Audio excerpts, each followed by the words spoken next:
Selamat datang di channel Islam Topik. Kami hanya sekedar menyarankan Anda sebelum menyimak. Ada baiknya Anda menyamankan posisi tubuh Anda, tenangkan perasaan Anda, serta mengucapkan basmalah. Terima kasih dan selamat mendengarkan. Terima kasih atas waktunya. Assalamualaikum warahmatullahi wabarakatuh. Assalamualaikum warahmatullahi wabarakatuh. Saya ingin bertanya kepada Buya tentang penafsiran Al-Quran surat An-Nisa ayat 59, baik penafsiran ditinjau dari terminologi maupun linguistiknya. Bunyinya seperti ini: Bismillahirrahmanirrahim. Ya ayyuhalladzina amanu ati'ullaha wa ati'ur rasul wa ulil amri. Di sini ada tiga. Yang pertama ati'ullah, yang kedua wa ati'ur rasul, dan yang ketiga wa ulil amri. Mungkin itu saja pertanyaan dari saya, Bu ya. Akhirul kalam, wabillahi taufiq wal hidayah, wal afu minkum. Wassalamualaikum warahmatullahi wabarakatuh. Waalaikumsalam. Itu telinga kita sudah terlalu akrab ya dengan ayat itu tuh, karena kita seringkali mendengar diucapkan di atas mimbar oleh para mubaligh itu, ati Allah wa ati Rasul amrin minkum wa in tanaza'tum farudduhu ya Allah dan sebagainya. Itu surat An-Nisa ayat berapa tadi itu? 59. Kalau kita melihat di kitab-kitab tafsir referensi besar ya, Maraji' al-Kubra seperti At-Tabari, seperti Ibnu Katsir dan lain sebagainya, di situ diurai lebih mendetail ya, bahkan sampai anak hadasan dur sampai panjang banget ya, berpuluh-puluh lembar. Tapi singkatnya begini aja, bahwa ati Allah itu mentaati Allah, itu artinya di tafsir-tafsir besar tadi artinya mentaati segala perintah dan larangan Allah. Nah, ketika wa'ati Rasul artinya mengikuti sunnah Rasul. Ketika mentaati ulil amr, nah di sini ada uraian yang lebih mendetail di tafsir Ibn At-Tabari, bahwa ulil amri di sini siapa sebetulnya? Itu siapa ulil amr itu? Ya, ada beberapa pendapat yang singkatnya saja, yaitu al-umara, pemimpin, presiden, raja, perdana menteri dan sebagainya, umara ya, termasuk gubernur, bupati, camat, kuwu dan sebagainya. Itu para umara, para pemimpin, artinya pemimpin daerah, pemimpin pusat, dan pemimpin provinsi, itu umara. Juga ada yang berpendapat ulil amri itu artinya al ulama ya. Ada lagi al-fuqaha, beragam, banyak sekali itu semuanya. Tetapi juga ada catatan bahwa yang menjadi perintah, ada yang terik di tafsir itu, bahwa kenapa ati Allah ya, ketika diatafkan dengan wawu itu diulang kata atiunya, ati Allah wa ati Rasul, padahal sifat wawu ataf itu kan menggabung dua kalimat yang mananya akan sejajar, namanya ma'tuf dan ma'tuf alaih. Jadi ati Allah wa rasulah, selesai kan? Wa ulil amri minkum. Sudah selesai. Jadi mentaati Allah, mentaati Rasul, dan mentaati pemimpin. Tapi kau kenapa di situ displit ya? Jadi ati Allah sendiri, independen, wa ati Rasul. Jadi seperti ada dua lembaga yang tidak terkonek. Jadi seolah-olah bahwa Allah berdiri sendiri, Rasul berdiri sendiri, karena kalimatnya dipisahkan. Nah, tetapi ketika wa ulil amri minkum itu tidak ada kata atiunya. Jadi artinya di sini di dalam penafsiran itu ya, bahwa ati Allah mutlak, apapun yang datang dari Allah harus kita ikuti.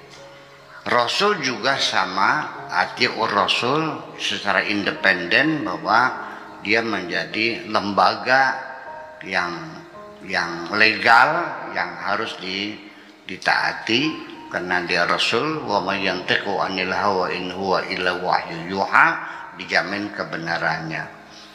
Nah, tetapi ketika wa ulil amri minkum tidak diulang kata watiunya itu. Wa ulil amri. Jadi diatapkan kemana ulil amri ini?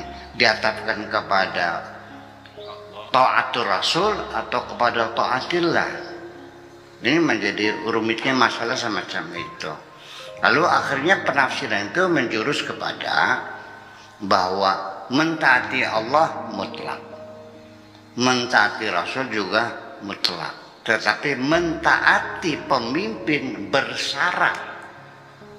Ketika pemimpin itu ketika mengeluarkan perintahnya, undang-undangnya sesuai dengan aturan Allah dan aturan Rasul. Jadi ketika tidak sesuai, bertentangan dengan Allah dan bertentangan dengan sunnah Rasul, maka tidak perlu ditaati. Jadi ketaatan kepada pemimpin adalah bersyarat. Kalau disuruh pemaksiatan, la ta'ata fi ma'siyatin, tidak ada ketaatan dalam kemaksiatan.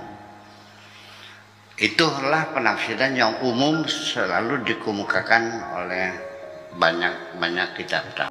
Tetapi di sini ada satu muskil, satu problema yang besar, sehingga ketika mentaati pemimpin, mentaati pemerintah yang legal itu bersyarat, ini yang menjadi masalah berbahaya, sehingga mengendurkan, mementahkan ketaatan masyarakat terhadap pemerintah yang sah. Padahal pemerintah itu concern ya, dan siap dengan dana yang jumlahnya triliun membangun kedisiplinan nasional, ya kan? Cinta tanah air, ketaatan masyarakat kepada pemerintahnya, mencintai tanah airnya. Nah, ketika ketaatannya bersyarat kan menjadi mentah. Iya, secara teori iya, tapi yuk kita studi kasus. Ketika tahun 74, kalau nggak salah, diundangkannya undang-undang pernikahan, itu terjadilah demonstrasi penolakan undang-undang pernikahan ya, undang-undang pernikahan ya, atau perkawinan, undang perkawinan, bukan pernikahan ya, undang-undang perkawinan gitu ya, tahun 2004 yang sekarang berlaku ini. Itu di demo besar-besaran di zaman Orde Baru dulu. Kenapa? Di situ undang-undang menyatakan bahwa ada batas usia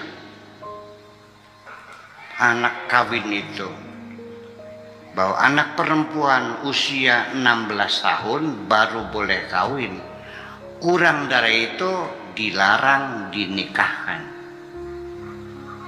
Laki-lakinya 18 tahun. Dan sekarang undang-undang pernikahan itu sudah direvisi menjadi sama laki perempuan, yaitu 19 tahun. Kenapa di demo? Karena dalam agama Islam kita fikih dari ujung ke ujung, semua mazhab tidak ada yang melarang, tidak ada yang membatasi umur. Artinya bayi baru lahir juga sah dikawinkan. Ini, yuk kita buka kitab fikihnya. Ada yang membatasi? Oh, enggak ada. Bebas. Jadi anak perempuan umur 4 tahun, 5 tahun, 6 tahun, 7 tahun dikawinkan sah. Ini secara logika masuk akal enggak? Anak 4 tahun, 5 tahun, 9 tahun dikawinkan belum haid, lalu disetubuhi. Ini kan sangat tidak manusiawi. Dengan tidak menyalahkan kebijakan ini. Nah, ketika Tuhan tidak melarang dan negara kita membuat undang-undang yang melarang, dalilnya wa man lam yahkum bima anzalallah fa ulaika humul kafirun, negara kafir. Itu yang terjadi. Iya kan? Ya kenapa? Wa man lam yahkum. Perhatikan ini. Bukan wa man yahkum, tapi wa man lam yahkum. Barang siapa yang tidak menghukumi bima anzalallah, dengan putusan Tuhan yang diturunkan, mereka kafir. Bukan menghukumi ya, tapi tidak melaksanakan hukum Tuhan. Tuhan tidak melarang, kamunya melarang, kafir kan? Apa yang terjadi? Terjadi dualisme. Saya yang menghadapi setiap hari. Sebelum menyimak lebih lanjut, akan sangat berarti dan berterima kasih kami jika Anda ikut serta mendukung channel ini dengan cara like, comment, dan subscribe. Terima kasih dan selamat mendengarkan kembali. Ketika terjadi pernikahan, ya, nggak usah disebut nama naibnya lah.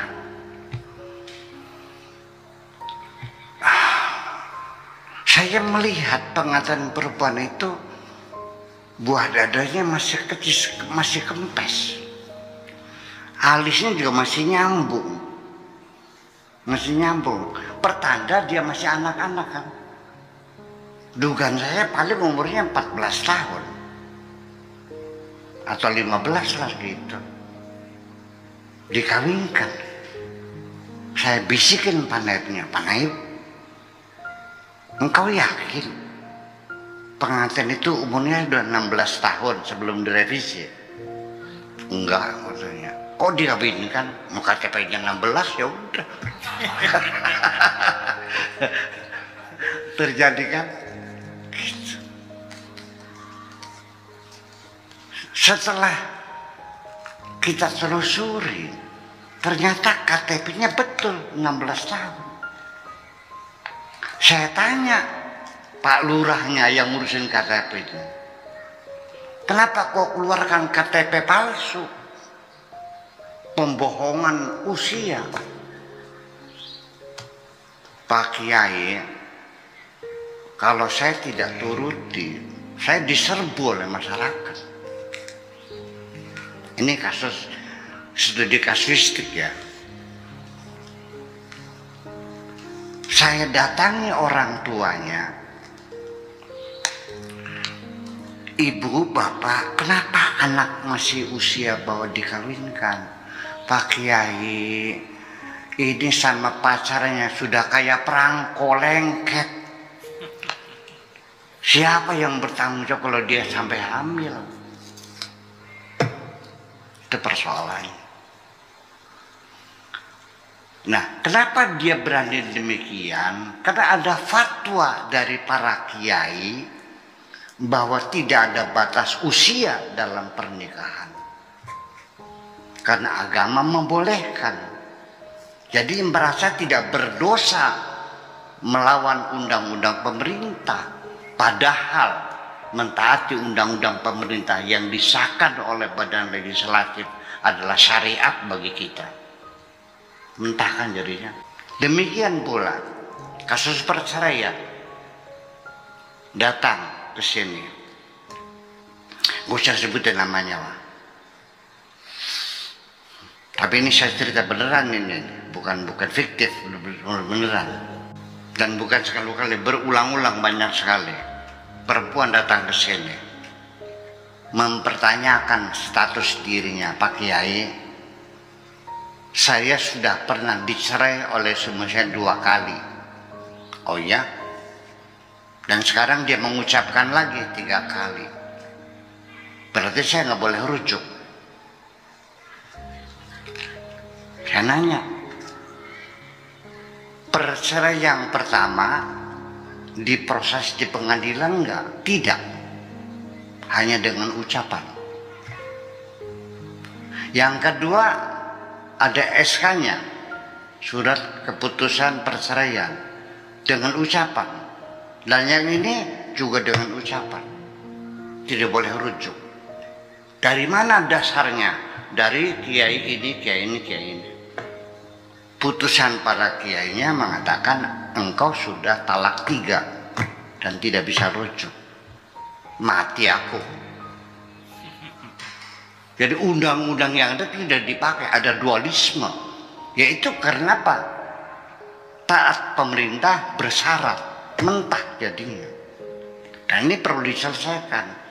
Jadi tafsiran-tafsiran yang semacam itu tuh ya sudah tidak layak. Bukan Al-Quran ya, penafsirannya semacam itu sudah tidak layak lagi untuk dipakai. Karena akan mementahkan ketaatan masyarakat kepada pemerintahnya. Hak suami menceraikan istri dicabut demi keadilan oleh negeri kita, negara kita ini. Yaitu harus diproses di pengadilan. Sampai bertengkar dengan saya, Bu, ucapan cerai itu tidak sah.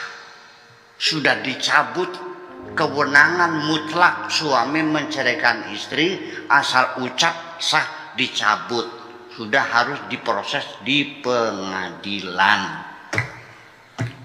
Karena semacam itu penistaan terhadap perempuan.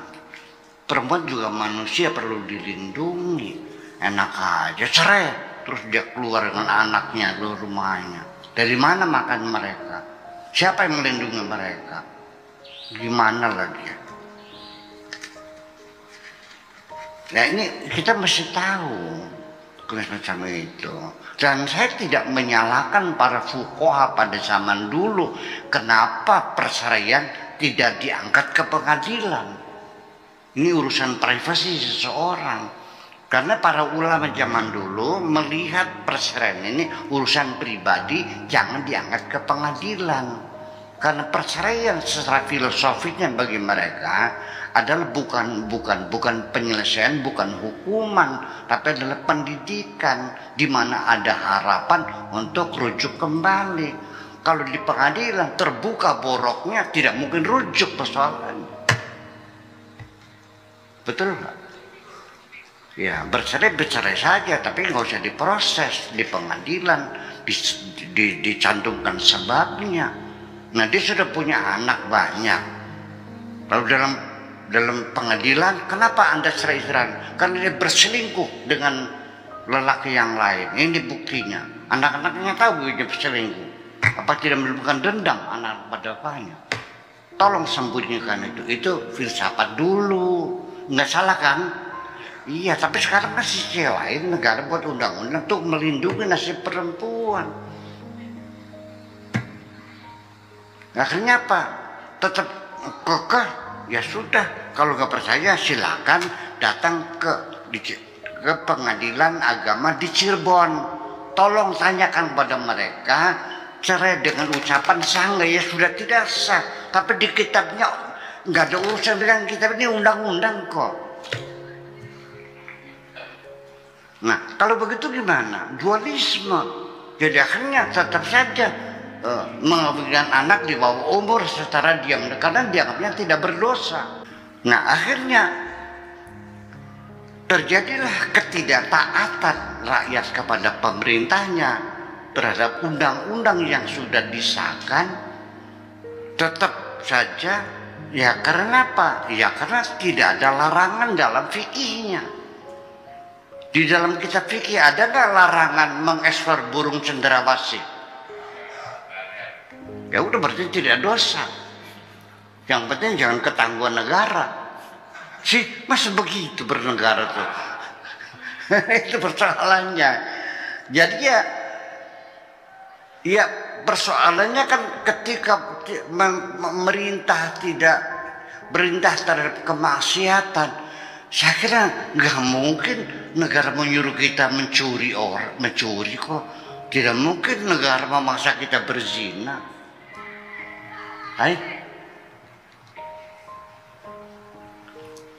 Masa negara melarang kita berpuasa, yaitu melanggar hak asasi manusia namanya. Iya dong.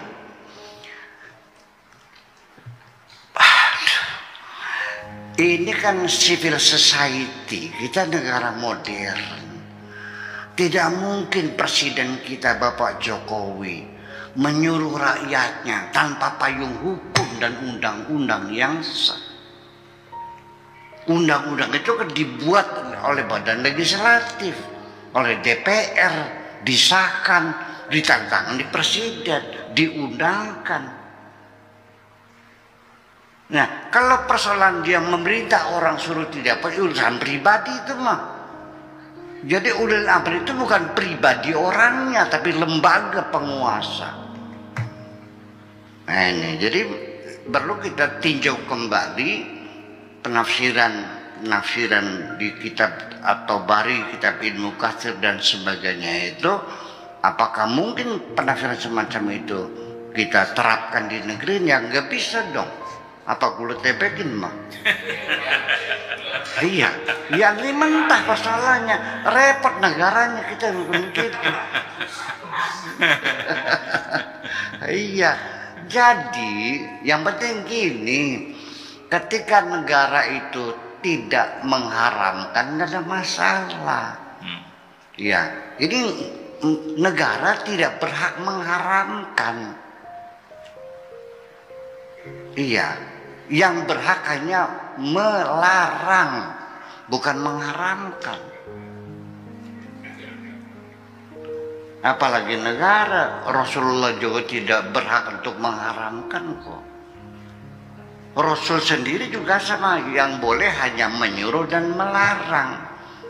Sehingga dijelaskan di situ, wa ma'atakumur rasulu fakhudhu wa ma nahakum anhu fantahu. Apa yang dilarang oleh Rasul jauhilah, apa yang diperintahkan ya laksanakanlah. Tetapi ketika Nabi mengharamkan sesuatu, ditegur oleh Allah dong. Atas dasar apa kemudian dia mengharamkan? Karena haram itu hak prerogatif Allah. Allah yang menentukan haram dan halal, bukan manusia. Nabi juga tidak boleh. Sehingga ketika dia mengharamkan sesuatu yang halal, langsung ditegur. Ini teksnya ada. Ya ayuhan nabiyyu lima tuharrimu ma ahallallahu laka. Wahai Nabi, kenapa kau berani mengharamkan sesuatu yang dihalalkan oleh Tuhanmu? Kau lancang banget sih. Engkau hanya boleh menyuruh dan melarang. Iya, negara tidak mengharamkan menjual burung cendrawasih. Iya, yang boleh melarang demi untuk melindungi satwa yang semakin langka. Itu saja persoalannya. Ya, jadi gimana? Ya ketahuan jadi tangkap. Konsekuensinya ya masuk penjara.